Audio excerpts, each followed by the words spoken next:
이제 시간이 되었으므로 우리 다 같이 자리에서 일어나셔서 28장 찬송 부르시면서 성령 강림일 후 12째 주일 안예배 시작하겠습니다.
우리의 마음과 욕망과 은밀한 것까지도 아시는 전능의 하나님, 성령의 감동으로 우리의 마음을 깨끗하게 하옵소서. 하나님을 온전히 사랑하고 그 거룩하신 이름을 진심으로 찬양하게 하옵소서. 주 예수 그리스도의 이름으로 기도하옵나이다. 우리가 죄 없다고 하면 이는 자신을 속이는 것이요 진리가 우리 안에 있지 않기 때문입니다.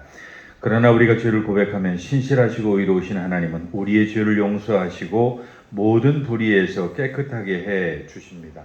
지난 한 주간 우리의 삶을 돌아보면서 조용히 자신의 죄를 고백하는 시간을 갖겠습니다.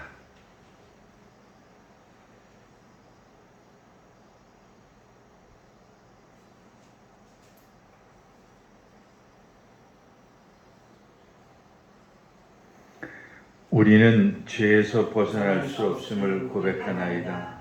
우리는 생각과 말과 행위로 죄를 지었으며 원하는 선을 행치 아니하고 원하지 않는 악을 행하였나이다. 우리는 마음을 다하여 주를 사랑하지 않았으며 내 이웃을 내 몸과 같이 사랑하지도 않았나이다. 하나님의 아들 주 예수 그리스도를 보시고 우리를 불쌍히 여기소서. 우리를 용서하시고 새롭게 하옵소서. 주님 뜻 안에서 기뻐하며 주의 길을 걸으며 하나님의 거룩하신 이름을 영화롭게 하옵소서. 전능하신 하나님 아버지께서 우리를 불쌍히 여기시고 그의 외아들을 보내시사 우리의 죄를 대신하여 죽게 하셨으며 그의 공로로 우리의 죄를 사하여 주셨습니다. 그러므로 소명을 받고 안수받은 하나님의 말씀을 통해 나는 주 예수 그리스도의 명하심에 따라 여러분의 죄가 사하여졌음을 성부와 성자와 성령의 이름으로 선포합니다. 이제 자리에 앉으셔서 찬송가 뒤에 교독문 66번을 같이 교독하시겠습니다. 찬송가 뒤에 교독문 66번 시편 150편의 말씀입니다.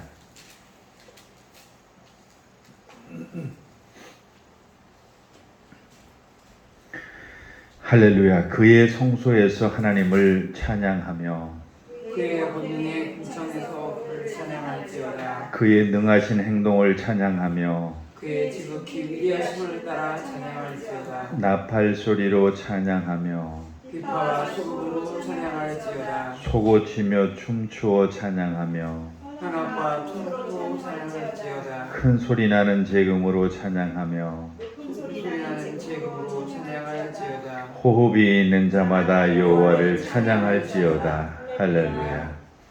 이 시간 한번 같이 기도하실 때 교회를 위해서 그리고 나라와 민족을 위해서 여러 가지 많은 어렵고 힘든 우리 이웃들을 위해서 특별히 여전히 우리 힘들게 하고 있는 코로나 질병을 위해서도 기도해 주시면 좋겠습니다. 같이 기도하겠습니다.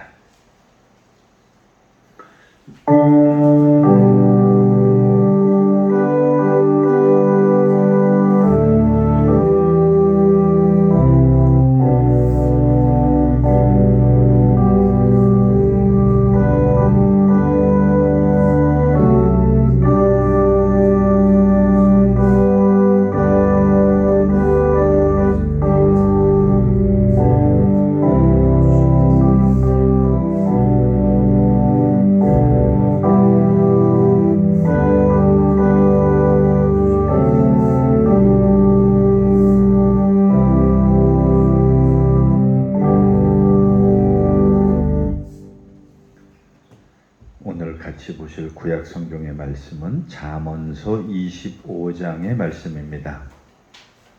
구약 성경 939쪽에 있는 잠언서 25장 2절로 10절까지 있는 말씀입니다. 구약 성경 939쪽에 있는 잠언서 25장 2절로 10절까지 있는 말씀을 우리 같이 읽겠습니다. 이를 숨기는 것은 하나님의 영화요 이를 살피는 것은 왕의 영화니라. 하늘의 높음과 땅의 깊음같이 왕의 마음은 헤아릴 수 없느니라. 은에서 찌꺼기를 제거하라. 그리하면 장색에 쓸만한 그릇이 나올 것이요 왕 앞에서 악한 자를 제하라. 그리하면 그의 왕위가 의에 말미암아 견고히 서리라. 왕 앞에서 스스로 높은 죄 하지 말며 대인들의 자리에 서지 말라. 이는 사람이 내게 이리로 올라오라고 말하는 것이 내 눈에 보이는 귀인 앞에서 저리로 내려가라고 말하는 것보다 나음이니라. 너는 서둘러 나가서 다투지 말라. 마침내 내가 이웃에게서 욕을 보게 될 때에 내가 어찌할 줄을 알지 못할까 두려우니라. 너는 이웃과 다투거든 변론만 하고 남의 은밀한 일은 누설하지 말라. 듣는 자가 너를 꾸짖을 터이요 또 네게 대한 악평이 내게서 떠나지 아니할까 두려우니라. 경우에 합당한 말은 아로 새긴 은쟁반의 금사관이라.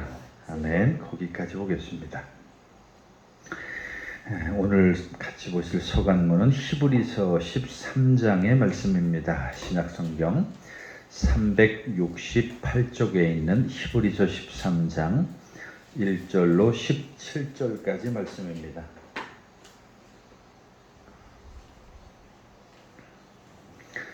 신약성경 368쪽에 있는 히브리서 13장 1절로 17절의 말씀을 우리 같이 읽겠습니다. 형제 사랑하기를 계속하고 손님 대접하기를 잊지 말라. 이로써 부지 중에 천사들 대접한 이들이 있었느니라.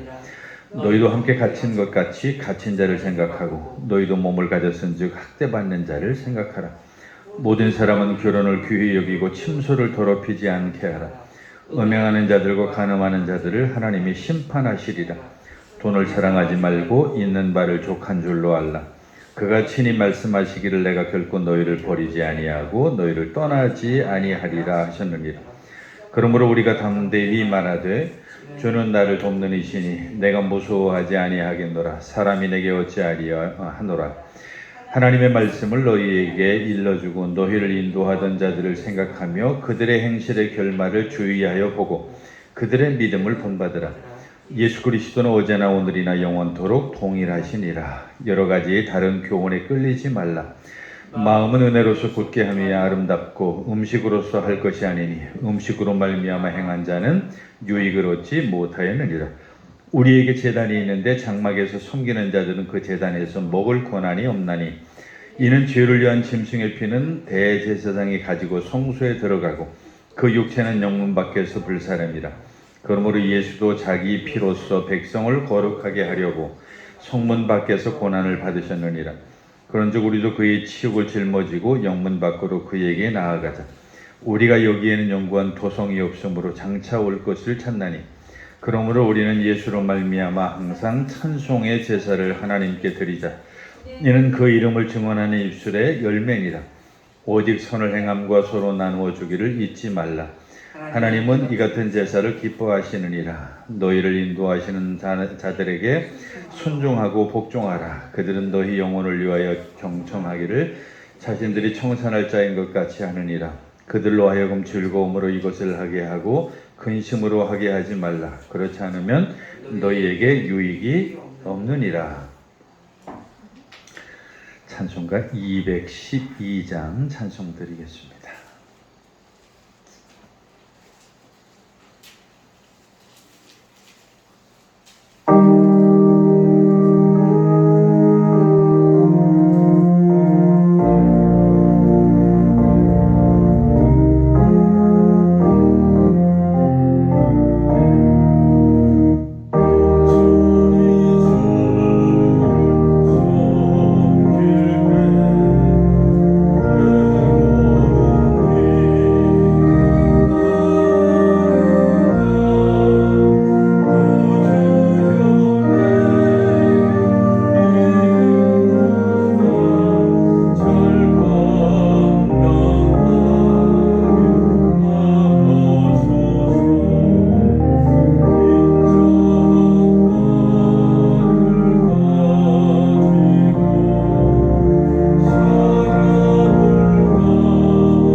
오늘 같이 보실 복음서 말씀은 누가복음 14장에 있는 말씀 같이 보겠습니다.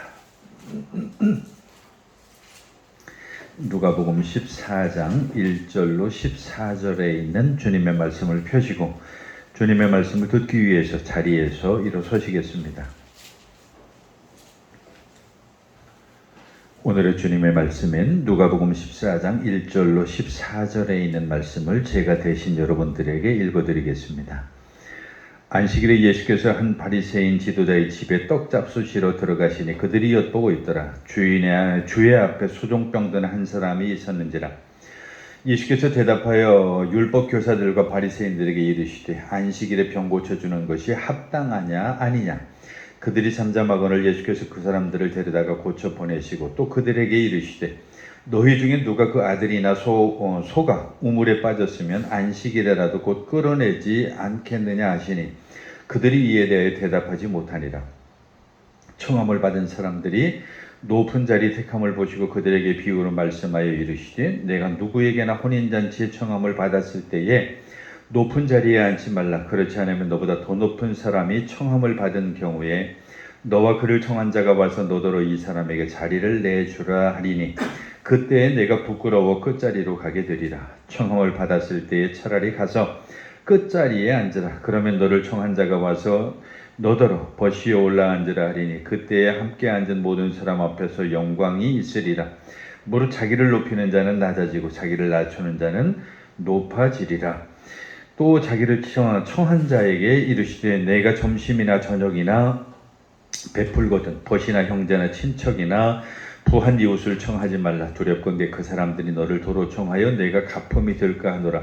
잔치를 베풀거든 차라리 가난한 자들과 몸 불편한 자들과 저는 자들과 맹인들을 청하라. 그리하면 그들이 갚을 것이 없으므로 내게 복이 되리니 이는 의인들이 부할 시에 내가 갚음을 받겠음이라 하시더라.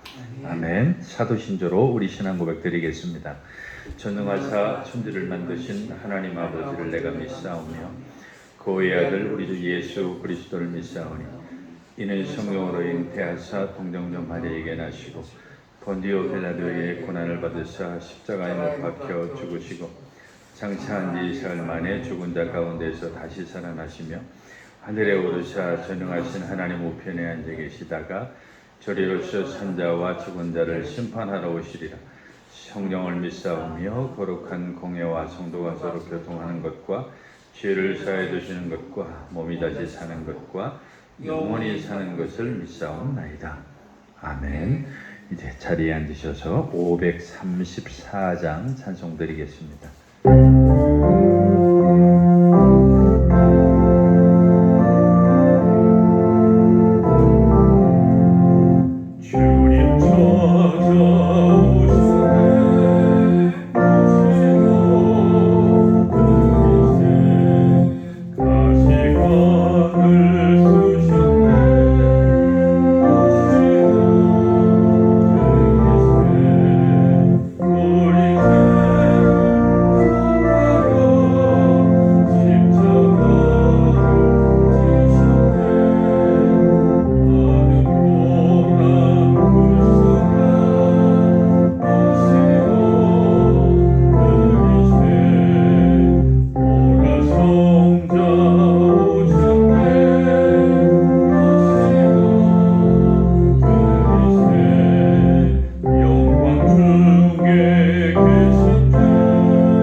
하나님 아버지와 우리 주 예수 그리스도로부터 오는 은혜와 평강이 오늘도 여러분과 함께 하시기를 간절히 축원합니다.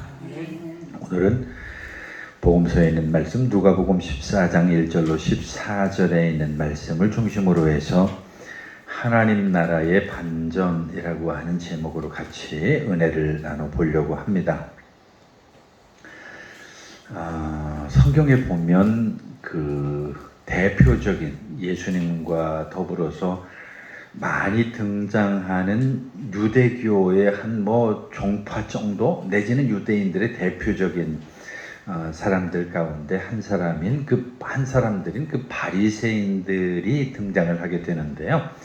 그 바리새인들과 예수님 사이에는 아주 굉장히 많은 좀 긴장 관계가 좀 있죠. 뭐 물론 일방적이긴 하지만 그 바리새인들은 나름대로 하나님을 잘 믿는다고 여기는 그런 사람들이었지만 예수님을 통해서 많은 지적을 받게 됩니다. 그 중에 하나가 이제 오늘 본문에도 보면 그 바리새인들이 가지는 그 잘못된 신앙에 대해서 예수님께서 이제 지적을 하시고 몇 가지 교훈을 들려주시는 그런 말씀이 있는데요. 이게 왜 오늘날 우리에게 중요한가 하냐면 현대 그리스도인들, 특히 그 믿음이 좋다고 흔히 많은 사람들로부터 존경을 받고 부러움을 사고 스스로도 자부심을 갖는 그런 아주 열정적인 종교인, 뭐 이런 정도로 표현해도 괜찮을 것 같아요. 그런 사람들이 정말 이 말씀의 의미를 좀 잘 이해했으면 좋겠다. 그러니까 그것은 단순히 그 당시 바리새인들만의 문제가 아니라 오늘 현대 그리스도인들에게는 아주 중요한 교훈이 되는 그런 말씀이라고 하는 생각이 듭니다. 왜냐하면 예수님과 사사건건 여러 가지로 부딪히고 예수님에 대한 어떤 여러 가지 말씀이나 행위나 뭐 이런 것들에 트집을 잡으려고 했던 그 당시 대표적인 그 종교 지도자들 가운데, 특히 그 종교인들 가운데 바리새인들이 이제 어떤 사람들인가라고 하는 것을 우리가 좀 알 필요가 있는데요. 그 바리새인들이 이제 그런 예수님과의 대립이라고 하는 것 때문에 현대 그리스도인들이 많은 편견을 갖죠. 저 사람들은 좀 뭐 문제가 있는 사람들, 뭐 그 말이 틀린 말은 아니지만 사실 현대 그리스도교적인 입장에서 본다고 한다면 바리새인들이야말로 가장 열심히 있고 충성된 그리스도인에 비교되어질 수 있는 그런 사람들이었죠. 아주 대단한 그런 사람들이었습니다. 그래서 그 예수님 당시 이제 여러 부류의 사람들이 있었는데, 뭐 바리새인도 있었고 사두개인도 있었고 그 밖에 이제 여러 가지 다양한 사람들이 있었는데, 사두개인들 같은 경우는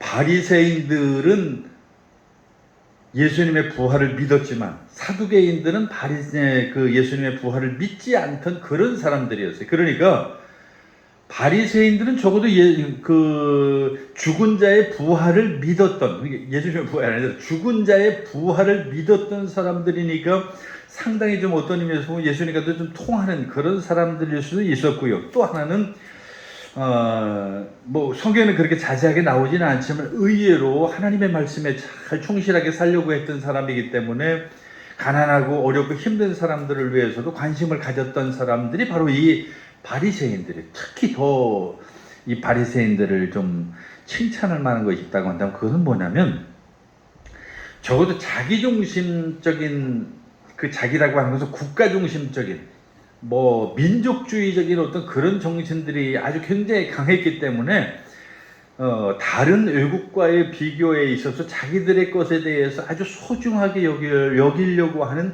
그런, 뭐 오늘 우리식으로 표현한다고 한다면 민족주의적인 아니면 자기중심적인 어떤 그런 사고들이 상당히 강했죠.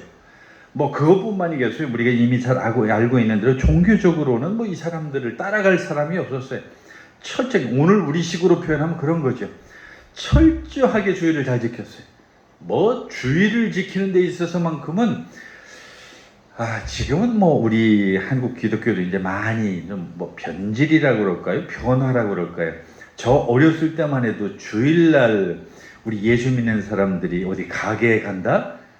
이거 생각할 수 없는 일이었어요. 어떻게 주일날 그 교회 가고 그 하나님을 섬기는 일에 열중해야지 주일날 장사하는 사람들한테 가서 그 뭐 돈을 주고 사고 파고, 이거 말이 안 되는 얘기였어요. 그러니까 저 어렸을 때만 해도 주일날 가게를 간다? 이건 있을 수 없는 얘기였어요. 어디 그뿐인가요? 주일 성수라고 해서 지금도 우리 한국교회는 많이 강조를 하긴 합니다만은 주일날을 빼먹는다라고 하는 것은 이건 죄 중에서도 큰 죄였죠. 어떻게 하나님을 섬기는 그 하나님을 좀 예배하고 그 찬양하는 이 주의를 범하고 그 엉뚱한 다른 일을 해? 이거 있을 수 없어요. 그래서 장사하는 사람들을 통해서도요, 이 목사님이 제일 크게 강조했던 것 중에 하나가 제일 먼저 교회에 오게 되면 그거부터 가르쳐요. 주일날 문 닫으라고. 주일날 문 닫아야 된다고. 절대 주일날 문 열면 안 된다고. 그 정도로 굉장히 철저하게 어떤 그 하나님의 말씀에 입각해서 열심히 살려고 했던 그런 사람. 그러다가 헌금 생활이 부족한 거야? 아니. 이 사람들은 단돈 10원 한 장도 떼어먹으면 큰일 나는 줄 아는 사람들이. 우리 집사람이 좀 그런 사람이거든요. 11조 하는데 단돈 10원이라도 계산해 그거 떼어먹으면 다음 주에 다시 내고 이런 스타일인데, 그게 율법에 대한 어떤 그런 어떤 경외감, 뭐 경각심, 뭐 두려움, 뭐 이런 것들이 있으니까 또 그러겠죠. 특히 이제 거기는 그 우리 장인어른 그저 살아생전의 역할도 좀 있었죠. 그 하나님 말씀 잘 안 지키고 이러면 뭐 여러 가지로 이렇게 실제 어떤 그 삶 속의 변화가. 그래서 전에도 여러분한테 가끔 소개했습니다만은, 목사님 욕만 하면 어떻게 된다고요? 입이 돌아가세요. 그거 참 희한해요. 목사님 흉만 보면 입이 돌아가세요. 그게 얼마나 두렵겠어요. 그러니까 그런 여러 가지 두려움도 있고 그러니까 뭐 헌금 생활 이건 기본이고, 그리고 그거 율법을 잘 지키기 위해서 만드는 게 십계명을 잘 지키기 위해서 만들어 놓은 그 많은 몇백 가지 조항들을 잘 지켰어요. 뭐 주일날은 뭐 불을 지펴서도 안 되고, 뭐 살아있는 뭘 죽여서도 안 되고, 몇 미터 거리를 더 멀리 이동해서는 안 되고 하는 이런 율법적인 것들을 다 잘 지켰어요. 그러니까 얼마나 하나님을 철저하게 지켰던 그런 사람이에요. 그러니까 오늘 우리식으로 말하면 이 바리새인들이야말로 정말 참 하나님을 잘 믿었던, 그러니까 뭐 아주 모범적인 그리스도인 중에 한 사람이라고 이렇게 말할 수 있는 사람들이 그 당시 그 바리새인들인데, 그런데 예수님이 딱 이 공생의 시작을 하고 나오시면서 이제 하나님의 말씀을 전파하는데 부딪히는 일이 자꾸 생기는 거예요. 그러니까 이제 이 사람들이 마음이 좀 불편해진 거죠. 예를 들면 그런 것도 있어요. 지금 이제 아까 제가 주일 지키는 문제를 얘기했는데, 어떤 그 믿음이 좋은 그런 바탕에서, 그런 신앙적인 배경에서, 그런 보수적인 사고를 가지고 있던 그런 그 열심 있는 그리스도인이 어느 날 그 어떤 교회를 찾아가서 예배를 드리는데 그 교회 목사님이 갑자기 세상 노래를 부르지를 않나, 설교 단상에서 무슨 대중가요를 부르지를 않나, 이런 막 충격을 받아가지고 조 목사님 큰일 났다고. 이 설교단상에서 무슨 대중가요를 다 부르냐고 하면서, 그리고 또 주의를 안 지키고 어디 간 뭐 장로님이나 권사님이 있는데 그 사람을 가만 놔두더라고. 그거 어떻게 주의를 안 지켰는데 저렇게 놔두냐고. 뭐 큰일 난다고. 그러면서 막 거기서 발끈하면서 이제 뒤에 가서 목사님 욕하고 뭐 흉을 보고 하는 이런 것처럼 이 바리새인들도 굉장히 불편했던 거예요. 자기들은 막 하나님을 섬기기 위해서 정말로 열심히 막 그 율법을 다 하나하나 지켜가면서 최선을 다했는데, 심지어 배추를 10포기 씹으면 그 10포기 중에 한 포기는 하나님 앞에 드려야 되는 거예요. 그러니까 숫자를 100포기면 100포기를 다 세가지고 그분의 그 10분의 1을 딱 쪄가지고 11조를 드리는 것처럼 이런 식의 삶을 살았던 거죠. 그러니까 그런 삶을 살다가 어느 날 예수님이 오셔서 말씀을 전하는데 자기들을 불편하게 하는 내용들이 너무 많이 있는 거죠. 그러니까 이때부터 이제 이 사람들이 예수님에 대해서 이제 못마땅한 감정을 가지고 예수님을 음해하려고, 그리고 예수님을 심지어 나중에 가서는 이제 죽이려고. 물론 이제 그런 것들이 결국에는 예수님이 이제 십자가에 못 박히게 되는 그런 결과를 가져오기는 했지만 그런 일들이 벌어지는 거예요. 근데 오늘 우리가 같이 본 복음서에 있는 말씀에도 역시 그렇게 그런 일이 하나 지금 벌어지고 있는데, 오늘 그 내용은 대충 그런 거예요. 수종병에 걸린 사람, 이게 예수님께서 그 바리새인 집에 식사 초대를 받아서 갔는데 마침 그 식사 자리에 수종병에 걸린 사람이 그들 가운데 한 사람이 있었어요. 그게 또 마침 예수님 옆에 앉았어요. 근데 이 내용에 대해서 우리는 사실 잘 알지 못해요. 예를 들면 그런 거죠. 왜 그 사람이 거기 바리새인들하고 함께 있었는지, 왜 하필이면 예수님 옆에 그 사람을 앉혔는지, 그리고 또 그날이 왜 하필이면 또 안식일이었는지, 뭐 성경에서 별도 얘기가 없으니까 우리는 그냥 추측을 할 뿐인데, 우리가 짐작할 수 있는 것도 그런 거죠. 아마 바리새인들이 이 병 걸린 이 사람을 예수님 옆에 앉혀놓고 어떻게 하는지 보자. 더구나 오늘은 안식일이니까 이 예수라고 하는 이 사람이 저 사람을 어떻게 처신하게 할까, 어떻게 처우할까라고 하는 것에 대해서 나름대로 떠보려고, 그리고 그것을 가지고서 좀 어떻게 시비를 좀 걸어볼까라고 하는 그런 생각을 가졌을는지도 몰라요. 적어도 우리는 그렇게 생각할 수밖에 없죠. 그런데 여기서 이제 조금 한 가지 우리가 알고 넘어가야 될 것이 있는데, 그게 뭐냐면 이 수종병이라는 거예요.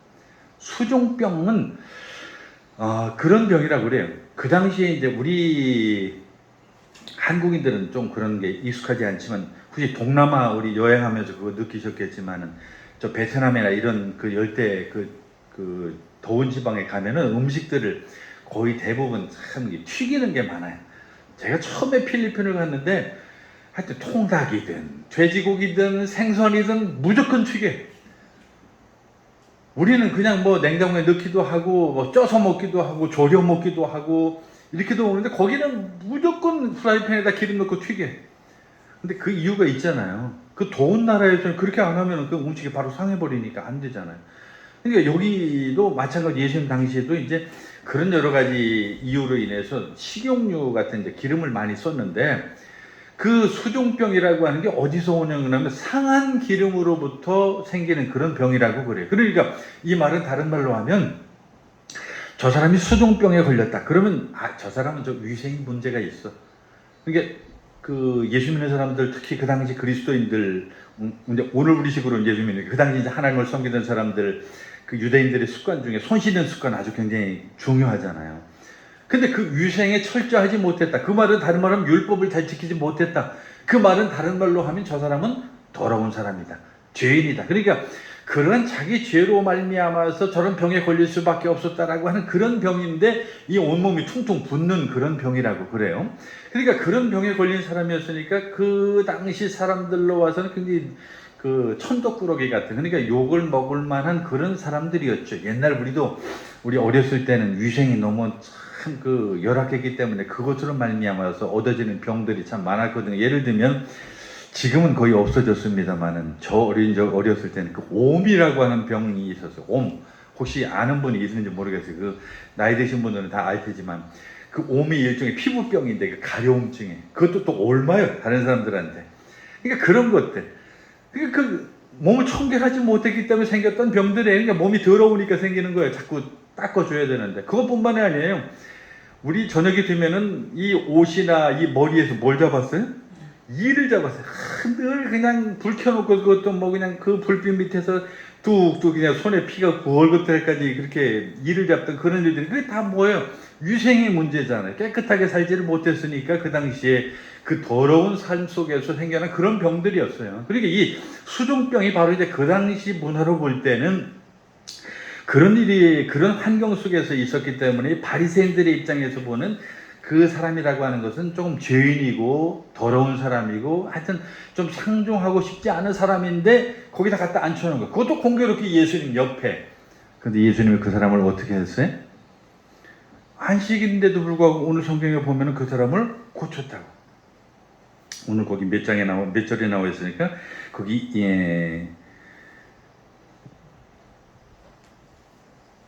거기 2절, 3절 그 뒤에 보시면 거기 4절에 그 나와 있네. 그들이 잠잠하거늘 예수께서 그 사람을 데려다가 고쳐서 보냈다. 그러니까 그 수종병 든 사람을 고쳐서 보낸 이후에 이제 그 바리새인들하고 이런저런 얘기를 나누게 되는 거예요. 그러면서 그 바리새인들한테 아주 중요한 질문을 하죠. 너희 중에 누가 너희의 아들이나 아니면 그 아들이나 너희가 아끼는 소가 만약에 우물에 빠졌다고 한다면 그게 안식일이라고 해서 그거 구경만 하고 있을 사람이 있겠냐? 아니, 지금 네 아들이나 네가 가장 아끼는 소가 빠져서 허우적거리는데 가만히 그 안식일이라고 일 안 한다고, 나 안식일 지켜야 된다고 그거 보고만 있을 수 있겠어? 아니, 그럴 수 없다는 거죠. 그때 바리새인들은 아무 말 하지 못했다고 성경은 그렇게 이야기하는데요. 바로 안식일의 문제에 대해서 이제 예수님이 그 사람들을 꼬집은 거죠. 그러니까 이 말은 다른 말로 하면 너희가 하나님을 섬긴다고 열심히 그냥 그렇게 최선을 다해서 뭐 오늘날로 말하면 주일을 지키고 교회에서 봉사를 열심히 하고 최선을 다해서 주일 예배 드리고 주일 오후 예배 드리고 그 다음에 성경 공부하고 오후에 또 어린이 예배, 청년 예배, 학생부 예배 드리고 매 새벽 기도는 이건 기본이고 수요 예배, 성경 공부 이건 뭐 아주 당연한 얘기고 금요 철야 이거 뭐 밤을 새도 시원치 않을 정도로 그렇게 열심히 기도를 하고 그것도 부족해서 일주일에 한 번씩 기도원도 하고 얘기하고 보니까 제가 그렇게 살았네.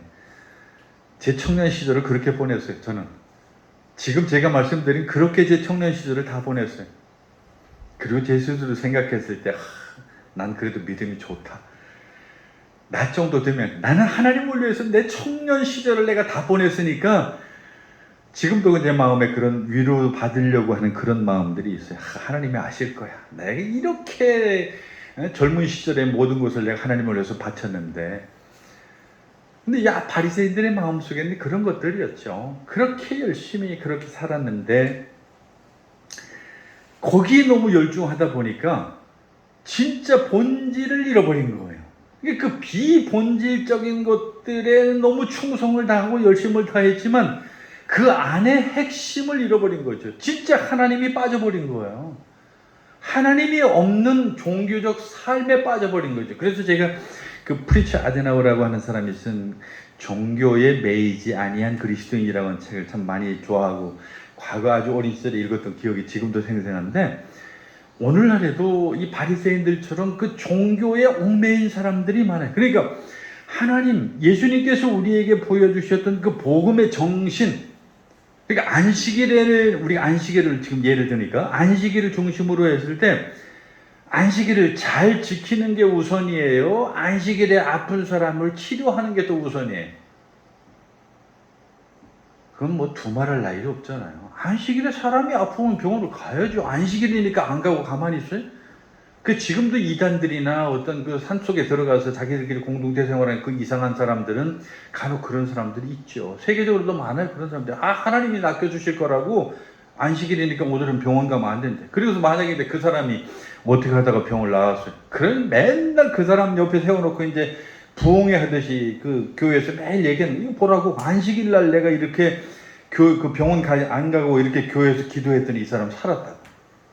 이게 우리 한국 교회의 전형이에요, 전형.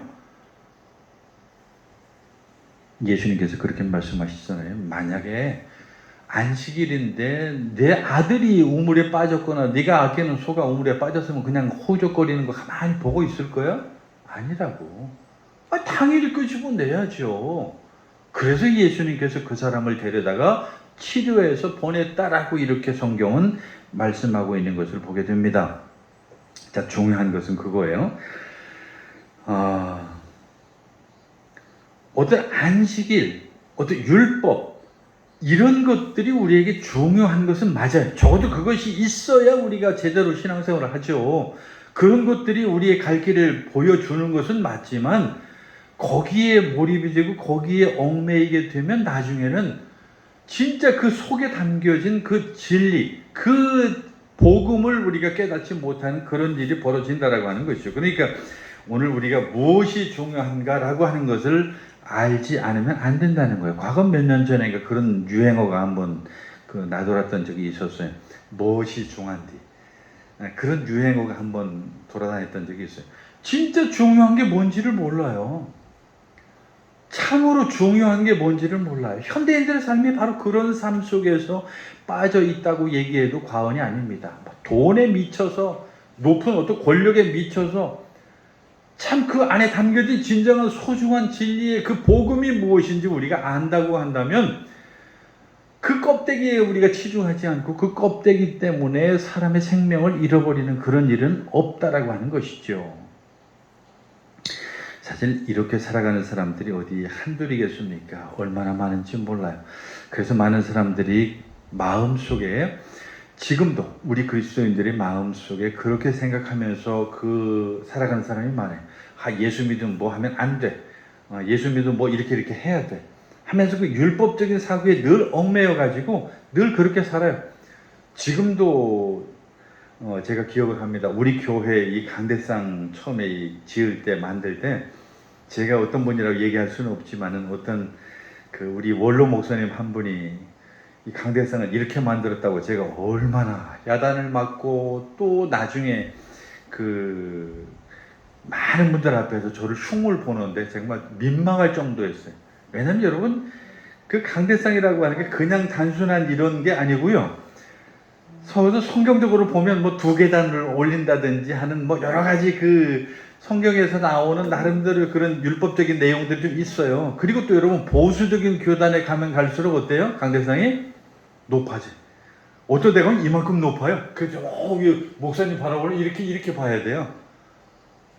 보수적인 교단에 가면 갈수록 이게 높아져. 근데 그게 그냥 그렇게 하는 게 아니에요. 그분들이 그냥 단순히 나 물어봐 이런 의미가 아니라 그게 성경적인 의미라고 하는 차원에서 그걸 자꾸 거기다 적용을 하다 보니까 그렇게 된 거죠. 근데 진보적인 교단 그런 데 가면 이게 자체가 없어요.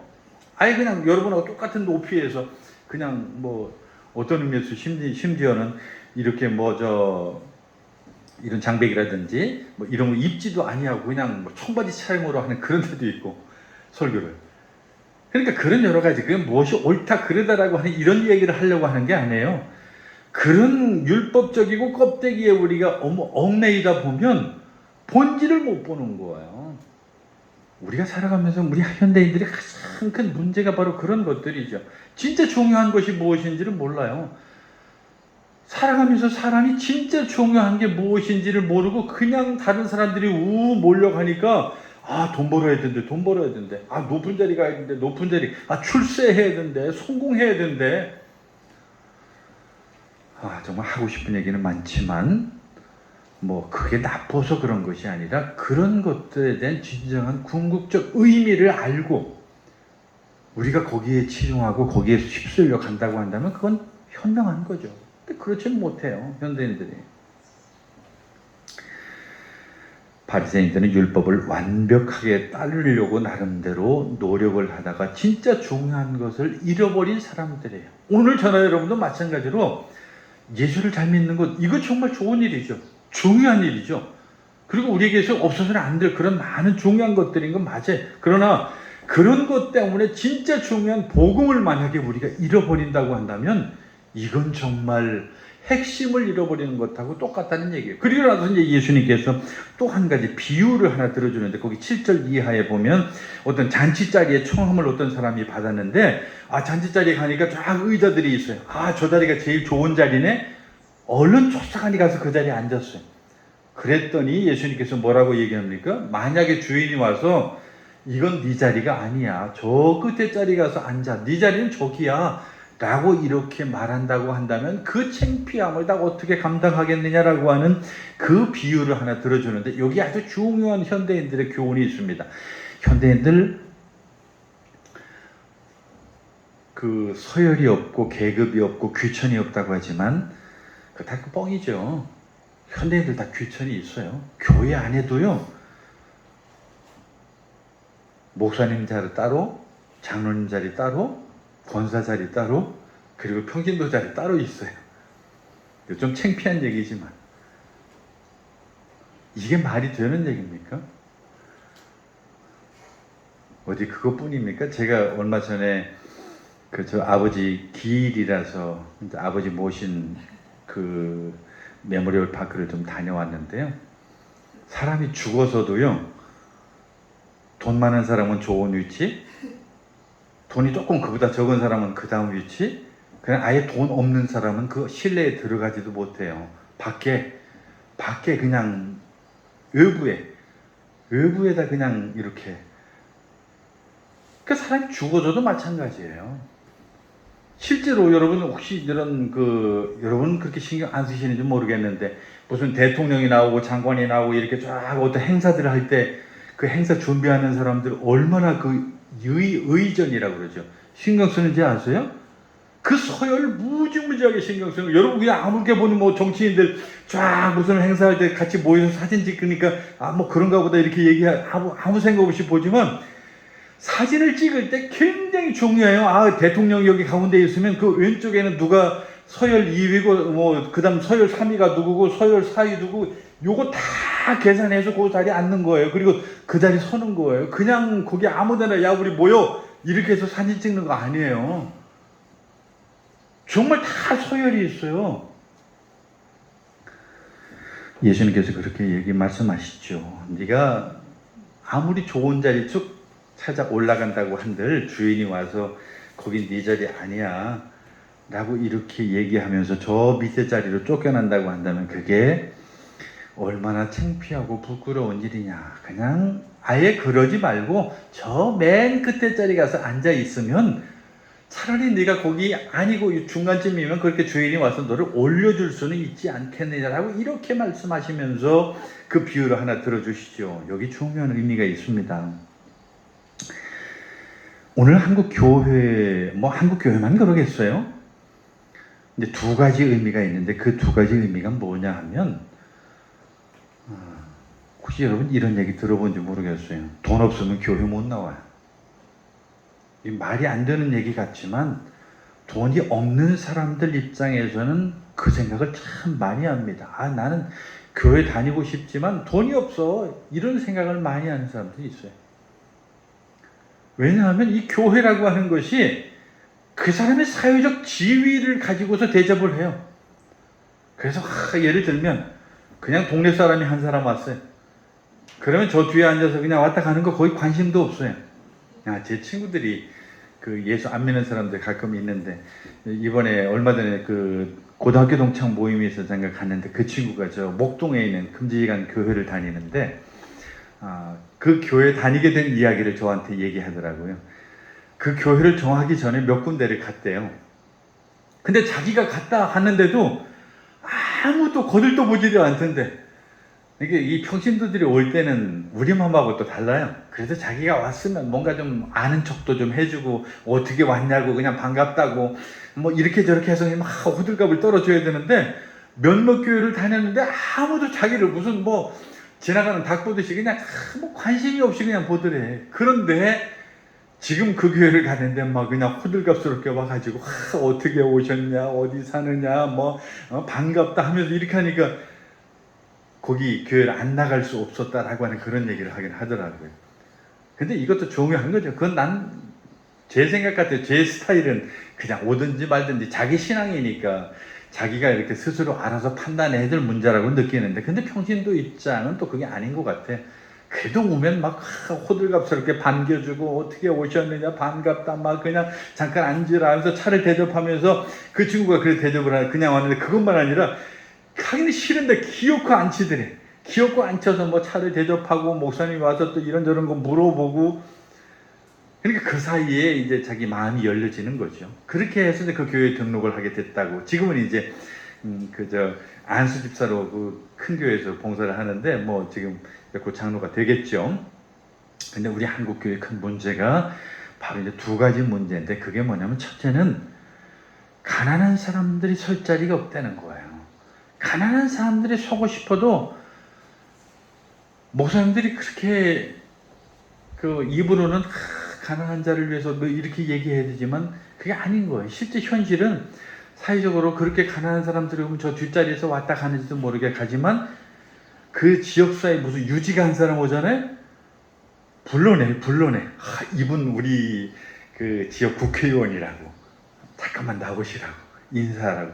그뿐만 아니라 국회의원 선거 시즌에는 시간도 내줘요. 자, 우리 이분 집사님이고 그 장로님인데 자 한번 얘기 좀 들어보시라고.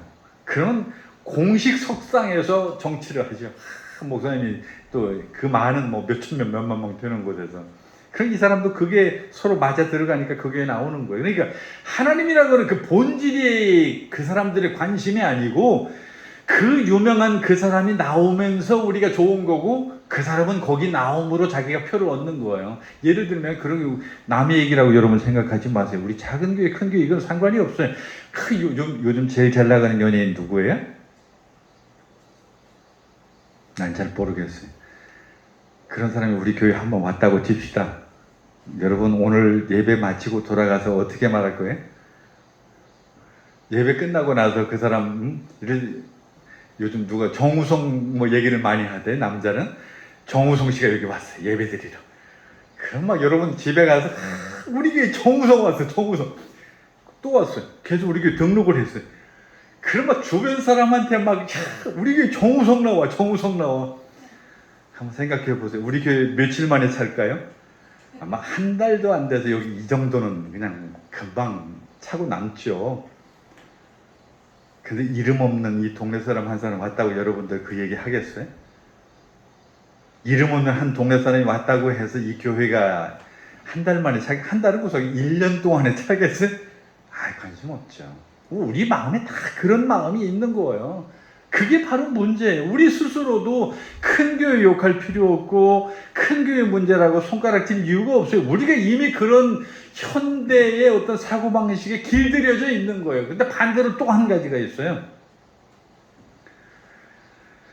끊임없이 또 이게 좀 진보적인 교회에는 그런 일이 많이 발생하는데, 교회는 가난한 사람들만을 위한 교회라고 얘기하면서 부자들에 대해서 계속 비난을 하는 거예요.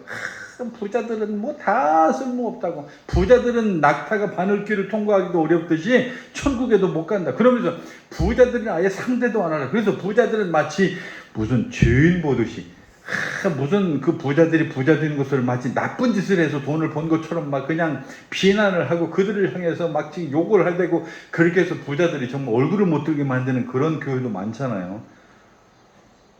그 사람들이 떳떳하게 열심히 일해서 돈을 벌었다고 한다면, 그리고 열심히 하나님의 일을 감당하는 사람이라고 하면 그 사람들도 편안하게 올 수 있도록 해줘야죠.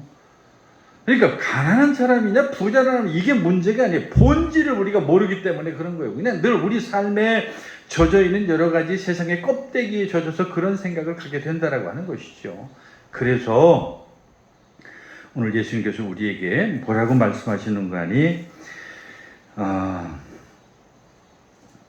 거기 14절 제가 한번 읽어보겠습니다. 그리하면 그들이 그 뒤에 얘기를 제가 조금 더 해야 되겠네요. 거기 11절, 무릇 자기를 높이는 자는 낮아지고 자기를 낮추는 자는 높아지리라 하면서 이제 겸손에 대해서 쭉 그런 말씀을 하시는데, 그 말의 그 의미에는 정말 어떤 그 본질적인 어떤 그리스도인들의 삶에 대해서 이야기하는 것이죠. 이 말은 다른 말로 하면 오늘 우리의 사고와 다른 하나님 나라의 그 본질은 그 반전이 있다라고 하는 그런 의미도 되는 것이죠. 그래서 오늘 우리 그리스도인들이 어떤 마음을 가지고 어떻게, 그리고 무엇을 바라보고 무엇을 생각하면서 예수를 믿어야 될 것인가를 우리에게 가르쳐주는 그런 예수님의 반전의 의미가 그 바리새인들에게 전해지는 것이고, 그 바리새인들의 이야기는 곧 그들을 향한 이야기만이 아니라 오늘 현대 그리스도인들을 향한 이야기도 된다라고 하는 사실입니다. 바라기는 오늘 우리가 누구를 향해서 손가락질을 하기보다는 정말 겸손한 마음으로, 낮아지는 마음으로 껍데기를 볼 것이 아니라 참 본질을 보고 그 본질 속에 숨어있는 그 복음을 통해서 우리가 이 하나님을 섬기고 신앙생활할 수 있는 저와 여러분 될 수 있기를 간절히 축원합니다. 기도하겠습니다. 사랑의 하나님 아버지, 오늘 안식일이 중요한 것이 아니라 그 안에 담겨진 생명이 소중하고, 그리고 오늘 우리가 이 땅에서 어떤 직위나 껍데기가 중요한 것이 아니라 그 안에 담겨진 참 사람이 중요하다라고 하는 것을 오늘 본문을 통해서 알게 됩니다. 오늘 현 시대에 물들어 있고, 그리고 현 시대에 휩쓸려가는 현대인들의 사고방식 속에서 우리가 복음의 진리를 잘 깨닫게 하시고 그 안에 머물게 해 주시옵소서. 예수님의 이름으로 기도하옵나이다. 아멘.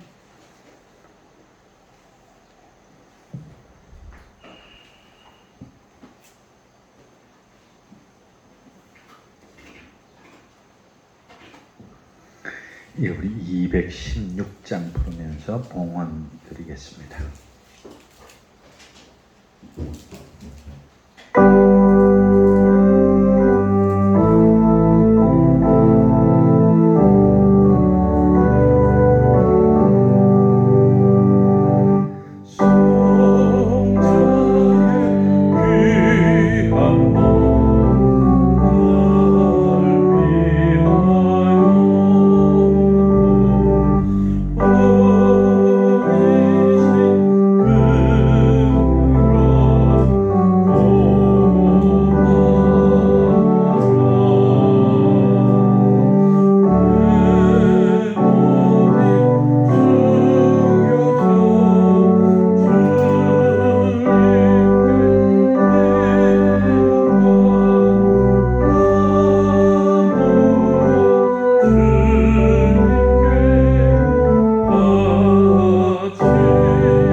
감사합니다. 우리가 이 땅에 살아가는 동안 껍데기에 연연하지 않게 하시고 본질을 보게 하여 주시옵시며 율법이 아닌 복음에 대한 진정한 의미를 잘 깨닫게 하여 주시옵소서. 그래서 우리의 신앙생활이 율법과 복음이라고 하는 참된 균형을 맞춘 신앙생활을 되게 하시고 정말 하나님 나라에서의 그 반전이 이 세상의 삶이 어떤 것과 다른 것인지를 깨달아 알게 하여 주시옵소서. 오늘도 하나님 앞에 드리는 물질이 있습니다.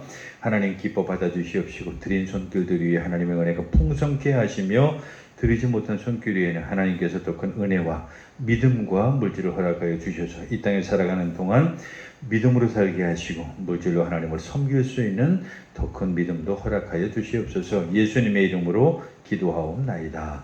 아멘. 주보 뒤에 광고 참고하시면 되겠습니다. 특별히 최병석 시인께서 시집을 주셔서 저 뒤에 비치해 놨습니다. 필요하신 분 가져가시면 되겠습니다.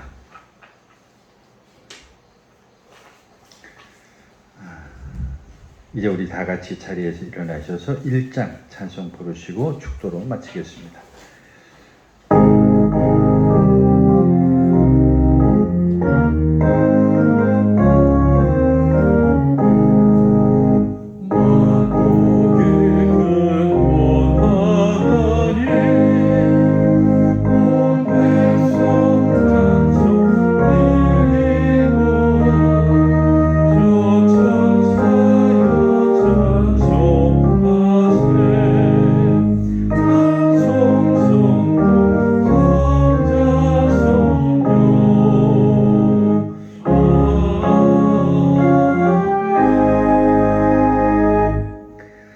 이제는 우리 주 예수 그리스도의 크신 은혜와 하나님 아버지의 극진하신 사랑과 성령의 감동함과 교제 교통하심이 이제는 하나님 나라의 진정한 반전이 무엇인지를 깨달아 이제는 율법과 복음이라고 하는 참된 신앙의 균형을 이루기 원하는 사랑하는 모든 성도들 머리 위에 이제부터 영원까지 함께 하시기를 간절히 축원하옵나이다. 아멘.